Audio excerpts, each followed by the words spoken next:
வணக்கம். நீங்கள் இணைந்திருப்பது வெற்றி டிவியின் பிரதான செய்திகளுடன்.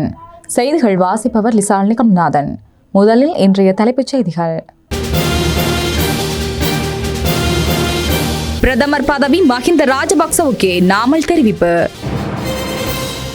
முதியோருக்காக தேசிய கொள்கை ஒன்று உருவாக்கப்படும் சஜித் பிரேமதாச. நாடாளுமன்றை கலைக்கும் அதிகாரம் புதிய ஜனாதிபதிக்கு எப்போது கிடைக்கும்? தேர்தல்கள் ஆணையாளர் நாயகம் விளக்கம். 5 வருடங்களில் நாட்டின் பொருளாதார பிரச்சனைகள் தீர்க்கப்படும் ரணில் விக்ரமசிங்க. வீட்டுல பிள்ளைகள் பசியால காலினும் தள்ளாடி கீழே விழுது. ஞாபகம் இருக்கா நாம பட்ட கஷ்டம்? நாட்டை மீண்டும் அந்த நிலைக்கு கொண்டு போக விரும்பல. நாட்டை பின்னோக்கி கொண்டு செல்லாது முன்னோக்கி கொண்டு செல்லவே ஜனாதிபதி ரணில் விக்ரமசிங்கவுக்கு வாக்களிக்க வேண்டும். 2022ஆம் ஆண்டு ஏற்பட்ட இரண்டு யுகம் மீண்டும் வேண்டுமா? சிந்திப்போம். ஜனாதிபதி ரணில் விக்ரமசிங்கவின் கரங்களை பலப்படுத்தி மீண்டும் ஜனாதிபதியாக்குவோம். சிலிண்டர் சின்னம் ஜனாதிபதி ரணில் விக்ரமசிங்க.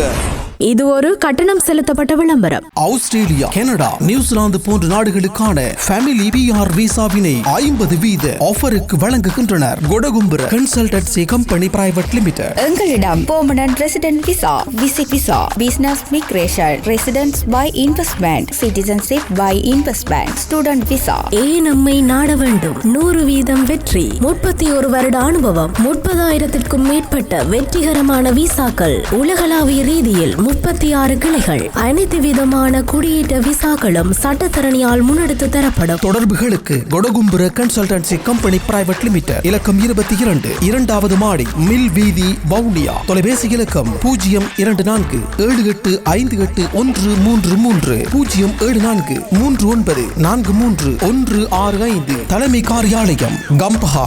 நாங்கள் உங்கள் எதிர்காலத்தின் வெற்றியை நோக்கிய பயணம். வவுனியா மாநகரில் லங்கா டைல்ஸ் ஏக விநியோகஸ்தர் ஜெய்ராம் சர்மிக்கில். லங்கா டைல்ஸின் 2க்கு2 ஃப்ளோர் டைல்ஸ், 2க்கு1 வால் டைல்ஸ். உங்களுக்காக லங்கா டைல்ஸ் 2க்கு1 அளவிலான டைல்ஸ்களில் 40% பிரம்மாண்டமான விலைக்கழிவுடன். அதேபோன்று லங்கா டைல்ஸின் 2க்கு2 டைல்ஸ்கள் 40% பெரும் விலைக்கழிவுடன் பெற்றுக்கொள்ள நாட வேண்டிய ஒரே இடம் ஜெய்ராம் சர்மிக். இலக்கம் 7, முதலாம் குறுக்கு தெரு, வவுனியா. தொடர்புகளுக்கு 07718534778. மாபெரும் விலை கழிவு. தொடர்வன இலங்கை செய்திகள். எதிர்வரும் ஜனாதிபதி தேர்தலில் தாம் வெற்றி பெற்றால் பிரதமர் பதவியை முன்னாள் ஜனாதிபதி மஹிந்த ராஜபக்சவுக்கு வழங்குவதாக ஸ்ரீலங்கா போஜன பெரமுனவின் ஜனாதிபதி வேட்பாளர் நாமல் ராஜபக்ச தெரிவித்துள்ளார். அதே நேரம் தாம் வெற்றி பெற்றால் எதிர்வரும் 22ஆம் தேதியே நாடாளுமன்றம் கலைக்கப்படும். தமது தரப்பினரின் ஒத்துழைப்புடன் இடைக்கால அமைச்சரவை ஒன்று உருவாக்கப்படும் என ஸ்ரீலங்கா போஜன பெரமுனவின் ஜனாதிபதி வேட்பாளர் நாமல் ராஜபக்ச தெரிவித்துள்ளார். நாட்டில் உள்ள முதியோருக்காக தேசிய கொள்கை ஒன்று கட்டாயம் உருவாக்கப்படும் என ஐக்கிய மக்கள் சக்தியின் ஜனாதிபதி வேட்பாளரும் எதிர்க்கட்சித் தலைவருமான சஜித் பிரேமதாச தெரிவித்துள்ளார். முதியோரின் உரிமைகளை பாதுகாக்கும் வகையில் அவர்களுடன் தொடர்புடைய அமைப்புகளுக்கும் எதிர்க்கட்சித் தலைவர் சஜித் பிரேமதாசவிற்கும் இடையில் நேற்று சந்திப்பு ஒன்று இடம்பெற்றது. இதில் நாடளாவிய ரீதியில் உள்ள 14,000 சிரேஷ்ட பிரஜைகளின் சங்கங்களை பிரதிநிதித்துவப்படுத்தி பெரும்பாலானோர் பங்கேற்றிருந்தனர். இதன்போது கருத்துரைத்த எதிர்க்கட்சித் தலைவர் முதியோருக்காக தனியாக தேசிய கொள்கை திட்டம் ஒன்றை தயாரிப்பதுடன் ஜனாதிபதி செயலணியொன்றையும் நிறுவி அவர்களது உரிமைகளை பாதுகாப்பதற்கு நடவடிக்கை எடுக்கப்படும் என குறிப்பிட்டுள்ளார். எமது நாட்டுக்கு உயிரோட்டத்தையும் சக்தியையும் வழங்குகின்ற சிரேஷ்ட பிரஜைகள் நாட்டுக்காக பாரிய சேவையை ஆற்றியுள்ளனர். சிலருக்கு இவர்கள் சுமையாக இருந்தாலும் ஒட்டுமொத்த நாட்டிற்கும் அவர்கள் பெருமதியான வளங்களாகும். இதேவேளை முதியோரின் சேமிப்புக்காக 15% வட்டி வழங்கப்பட்டது. ஆனால் அதனை தற்போதைய அரசாங்கம் ரத்து செய்திருக்கிறது. எவ்வாறாயினும் ஐக்கிய மக்கள் சக்தி அரசாங்கத்தினூடாக அதனை தாம் மீண்டும் பெற்றுக் கொடுக்க உள்ளதாக ஐக்கிய மக்கள் சக்தியின் ஜனாதிபதி வேட்பாளர் சஜித் பிரேமதாச தெரிவித்துள்ளார். ஜனாதிபதி தேர்தலின் பின்னர் நியமிக்கப்படும் புதிய ஜனாதிபதிக்கு அவர் நியமிக்கப்பட்டு 10 முதல் 12 நாட்களுக்குள் நாடாளுமன்றத்தை கலைக்கும் அதிகாரம் கிடைக்கும் என தெரிவிக்கப்பட்டுள்ளது. தேர்தல்கள் ஆணைக்குழுவின் ஆணையாளர் நாயகம் சமன் ஸ்ரீ ரத்நாயக்க இதனை தெரிவித்துள்ளார். நாடாளுமன்றம் கலைக்கப்பட்ட 52 முதல் 66 நாட்களுக்குள் பொதுத் தேர்தல் நடத்தப்பட வேண்டும் என்று அவர் மேலும் குறிப்பிட்டுள்ளார். நாடாளுமன்றத்தை கலைப்பது ஜனாதிபதியின் விருப்பத்திற்கேற்ப மேற்கொள்ளப்படலாம் அல்லது தற்போதைய நாடாளுமன்ற ஆயுட்காலம் முடியும் வரை அதனை தொடரலாம் என தேர்தல்கள் ஆணைக்குழுவின் ஆணையாளர் நாயகம் சமன் ஸ்ரீ ரத்நாயக்க மேலும் தெரிவித்துள்ளார். எதிர்வரும் 5 வருடங்களில் நாட்டின் பொருளாதார பிரச்சினைகளை தீர்ப்பதற்கு பாடுபட உள்ளதாக சுயேட்சை வேட்பாளர் ஜனாதிபதி ரணில் விக்ரமசிங்க தெரிவித்துள்ளார். அம்பாறை திருக்கோவில் பிரதேசத்தில் இடம்பெற்ற பிரச்சார கூட்டத்தில் கருத்துரைக்கும் போதே அவர் இதனை குறிப்பிட்டுள்ளார்.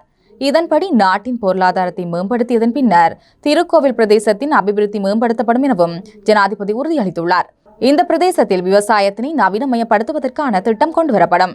ஹெக்டேருக்கு 8 மெட்ரிக் டன் நெல்லை உற்பத்தி செய்வதற்கு நடவடிக்கை எடுக்கப்படும். கடல்சார் தொழில்துறை மற்றும் சுற்றுலாத்துறை மேம்படுத்தப்படும் என ஜனாதிபதி ரணில் விக்ரமசிங்க தெரிவித்துள்ளார். நாட்டினதும் தத்தமதும் எதிர்காலம் கருதி மக்கள் ஒவ்வொருவரும் சிந்தித்து தெளிவுடன் தமது வாக்குகளை ரணில் விக்ரமசிங்கவுக்கு வழங்குவார்களாயின் அடுத்து வரும் 5 ஆண்டுகளுக்குள் சிறப்பான பொருளாதாரத்துடன் கூடிய வாழ்க்கை கட்டமைப்பு உருவாக்கிக் கொள்ள முடியும் என தெரிவித்துள்ள அமைச்சர் டக்ளஸ் தேவானந்தா கிடைத்துள்ள இத்தகைய சந்தர்ப்பத்தை எமது மக்கள் தவறவிட மாட்டார்கள் என்றும் நம்பிக்கை வெளியிட்டுள்ளார். யாழ்ப்பாணத்தில் உள்ள கட்சியின் தலைமையக அலுவலகத்தில் இன்றைய தினம் நடைபெற்ற ஊடக சந்திப்பின் போது அவர் இவ்வாறு தெரிவித்துள்ளார். ஜனாதிபதி ரணில் விக்ரமசிங்க பிரதமராக பொறுப்படுத்த காலத்தில் இருந்து நாங்கள் அவரைத்தான் ஆதரித்த வாரம் என்ற அவரால் தான் இந்த நாடு எதிர்கொள்ளுகின்ற பிரச்சனைகளுக்கு தீர்வு காண முடியும் என்ற நம்பிக்கை. அந்த நம்பிக்கையை 1.5-2 வருஷத்தில் அவர் அதை நிரூபித்து வந்திருக்கிறார். அப்போ தொடர்ந்தும் நாங்கள் அவரோட பயணிக்க வேண்டிய ஒரு தேவை இருக்குது. நாட்டு நலன்கள் கருதி, நாட்டு மக்களுடைய நலன்கள் கருதி நாங்கள் அவரோட பயணிக்க வேண்டிய தேவை இருக்குது. அந்த வகையில் தான் நான் எங்களுடைய மக்களை, நாட்டு மக்களை அறகூவி அழைக்கின்றேன். வர இருக்கிற ஜனாதிபதி தேர்தலில் ரணில் விக்ரமசிங்க அவர்களுடைய வெற்றியில் பங்களிக்குமாறு கேட்டுக்கொள்ளுகின்றேன். மக்கள் இபிடிபியினுடைய பக்கம் அணிதிரண்டு வரைக்கில் பொறுக்க முடியாதவர்கள், சகிக்க முடியாதவர்கள் காழ்ப்புணர்ச்சியில் சேறு பூசுகிற நிகழ்ச்சிகளை, சேறு பூசுகிற விடயங்களை, சேறு பூசுகிற வேலையில் இப்போ தொடங்கி இருக்கணும். ரணில் விக்ரமசிங்காவுக்கு அம்மான் ரணில் விக்ரமசிங்காவுக்கு இருக்கக்கூடிய அந்த அனுபவங்கள், அவருக்கு இருக்கக்கூடிய சர்வதேச தொடர்புகள், அல்ல அவருக்கு இருக்கக்கூடிய இந்த ஆற்றல்களை எங்களோட நாடும் மக்களும் பயன்படுத்தி கொள்ள வேணும். அது மட்டுமல்லாது ரணிலின் வெற்றியினூடாகத்தான் மக்களின் அபிவிருத்தியையும் அன்றாட பிரச்சினைகள் மற்றும் அரசியல் உரிமைசார் பிரச்சினைகளுக்கு தீர்வுகளை எட்ட முடியும் என டக்ளஸ் தேவானந்தா தெரிவித்துள்ளார். ஸ்ரீலங்கா போஜன பெரமுனவின் ஜனாதிபதி வேட்பாளர் நாமல் ராஜபக்சவின் தேர்தல் பரப்புரை கூட்டம் இன்று யாழ்ப்பாணத்தில் இடம்பெற்றது. யாழ்ப்பாணம் வீரசிங்க மண்டபத்தில் ஸ்ரீலங்கா போஜன பெரமுனவின் யாழ்ப்பாணம் மாவட்ட அமைப்பாளர் தம்பித்துரை ராஜீவ் ஏற்பாட்டில் இந்த தேர்தல் பரப்புரை கூட்டம் இடம்பெற்றது. கூட்டத்தில் கட்சியின் யாழ் மாவட்ட உறுப்பினர்கள், பொதுமக்கள், இளைஞர்கள் என பலர் கலந்து கொண்டிருந்தனர்.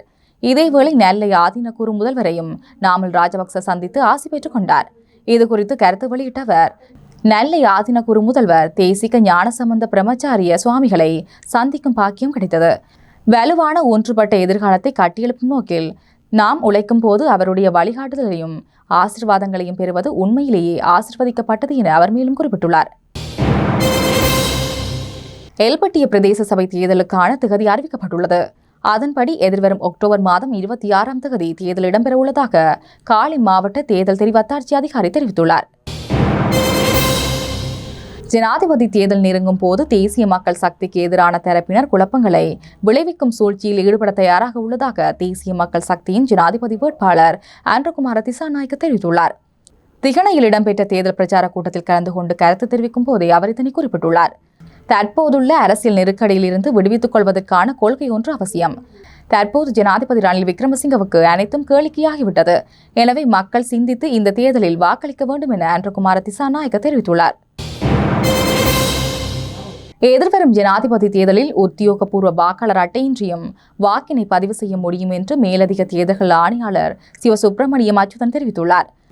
வெளிநாடுகளிலிருந்து நாடு திரும்புகின்றவர்கள் மாத்திரமன்றி உள்நாட்டிலேயே வசிக்கின்றவர்களும் வாக்காளர் அட்டையின்றி வாக்களிக்க முடியும்.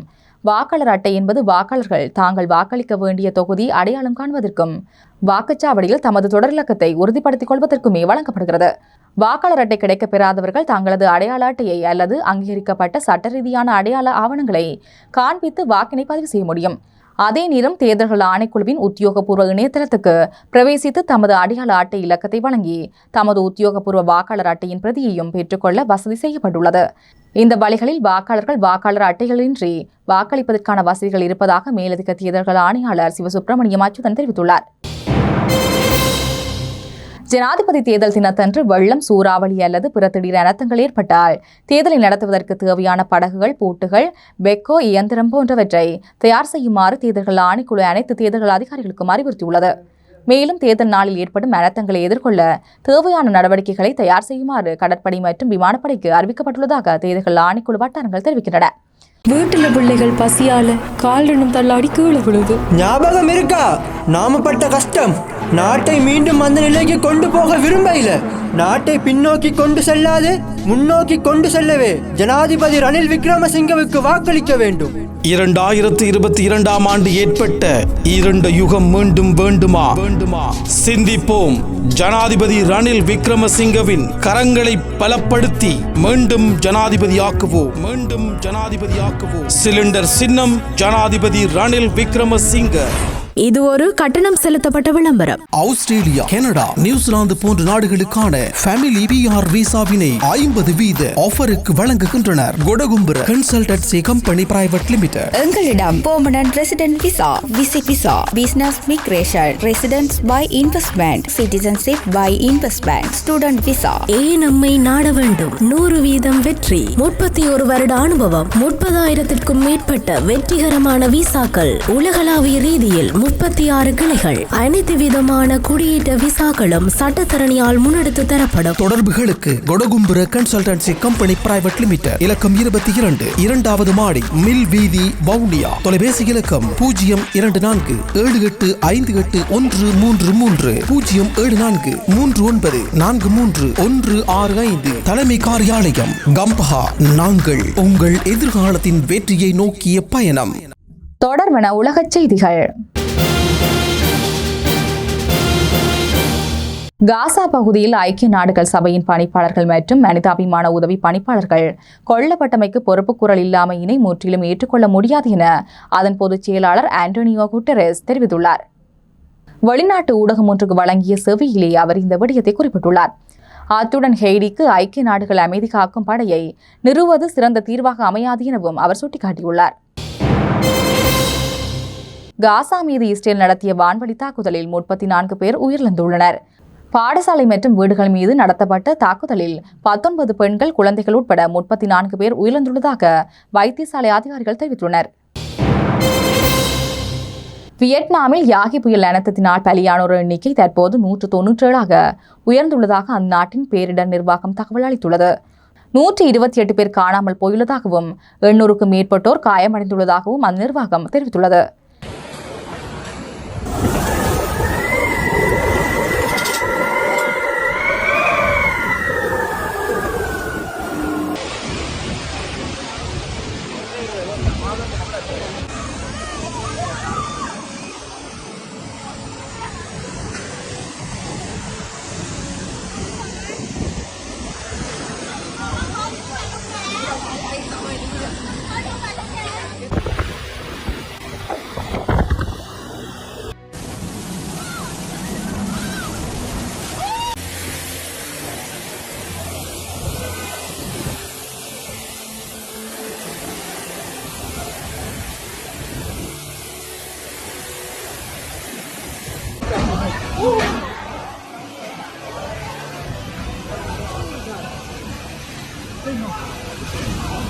வியட்நாமை தாக்குவதற்கு முன்பு தெற்கு சீனா மற்றும் பிலிப்பைன்ஸில் இந்த சூறாவளி புயல் தாக்கியதில் 24 பேர் பலியானார்கள் எனவும் தெரிவிக்கப்பட்டுள்ளது.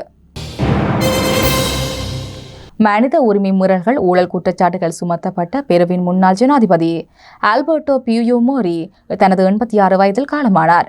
1990 முதல் 2000ஆம் ஆண்டு வரை பெருவின் ஜனாதிபதியாக பதவி வகித்த பியூயோமோரி ஊழல் குற்றச்சாட்டுகள் காரணமாக பதவியை ராஜினாமா செய்தார். வீட்டுல பிள்ளைகள் பசியால காலினும் தள்ளாடி கீழே விழுது. ஞாபகம் இருக்கா நாம பட்ட கஷ்டம்? நாட்டை மீண்டும் அந்த நிலைக்கு கொண்டு போக விரும்பல. நாட்டை பின்னோக்கி கொண்டு செல்லாது முன்னோக்கி கொண்டு செல்லவே ஜனாதிபதி ரணில் விக்ரமசிங்கவுக்கு வாக்களிக்க வேண்டும். 2022 ஆண்டு ஏற்பட்ட இரண்டு யுகம் மீண்டும் வேண்டுமா? சிந்திப்போம். ஜனாதிபதி ரணில் விக்ரமசிங்கவின் கரங்களை பலப்படுத்தி மீண்டும் ஜனாதிபதியாக்குவோம். சிலிண்டர் சின்னம் ஜனாதிபதி ரணில் விக்ரமசிங்க. இது ஒரு கட்டணம் செலுத்தப்பட்ட விளம்பரம். அடுத்து வருவது விளையாட்டு செய்தி. ஜிம்பாப்வே கிரிக்கெட் சபையின் ஏற்பாட்டில் இரண்டாவது தடையாக ஜிம்பாப்வேயில் நடைபெறவுள்ள சிம் அப்ரோ T10 லீக் தொடரில் இலங்கையின் 12 வீரர்கள் விளையாட உள்ளனர். இலங்கை அணியின் முன்னாள் தலைவர் தசுன் சானக்க ஃபோல்ஸ் ஹராரே அணிக்காகவும் குசல் பெரேரா பங்களா டைகர்ஸ் அணிக்காகவும் ஒப்பந்தம் செய்யப்பட்டுள்ளனர். அதே நேரம் தற்போதைய தலைவர் சரித் தசலங்க பங்களா டைகர்ஸ் அணிக்காக ஒப்பந்தம் செய்யப்பட்டுள்ளதுடன் திசர பெரேரா மற்றும் மாகில தெனஞ்சி ஆகியோர் முறையே நியூயார்க் ஸ்ட்ரைக்கர்ஸ் மற்றும் புலவாயோ பிராவோ ஜகுவார் அணிக்காக ஒப்பந்தம் செய்யப்பட்டுள்ளனர். இவர்களுடன் இளம் வீரர்களான சினத் ஜெயவர்தன, விஹால் தௌமிக, ஹெவின் கொத்திகொட, ஹவிச சத்சர மற்றும் ரவின் டி சில்வா ஆகியோருக்கும் வாய்ப்பு கிடைத்துள்ளது. போட்டிகள் எதிர்வரும் 21ஆம் தேதி முதல் 29ஆம் தேதி வரை ஹரே மைதானத்தில் நடைபெறவுள்ளது. வீட்டுல பிள்ளைகள் பசியால கால் தள்ளாடி கீழே விழுது. ஞாபகம் இருக்கா நாம பட்ட கஷ்டம்? நாட்டை மீண்டும் அந்த நிலைக்கு கொண்டு போக விரும்பல. நாட்டை பின்னோக்கி கொண்டு செல்லாது முன்னோக்கி கொண்டு செல்லவே ஜனாதிபதி ரணில் விக்ரமசிங்கவுக்கு வாக்களிக்க வேண்டும். 2022 ஆண்டு ஏற்பட்ட இரண்டு யுகம் மீண்டும் வேண்டுமா? சிந்திப்போம். ஜனாதிபதி ரணில் விக்ரமசிங்கவின் கரங்களை பலப்படுத்தி மீண்டும் ஜனாதிபதியாக்குவோம். சிலிண்டர் சின்னம் ஜனாதிபதி ரணில் விக்ரமசிங்க. இது ஒரு கட்டணம் செலுத்தப்பட்ட விளம்பரம். இத்துடன் எமது பிரதான செய்திகள் நிறைவடைகின்றன. எமது அடுத்த பிரதான செய்தினை நாளை மாலை எதிர்பாருங்கள். தொடர்ந்து இணைந்திருங்கள் வெற்றி டிவியின் யூடியூப் பக்கத்துடன். வணக்கம். Tidak.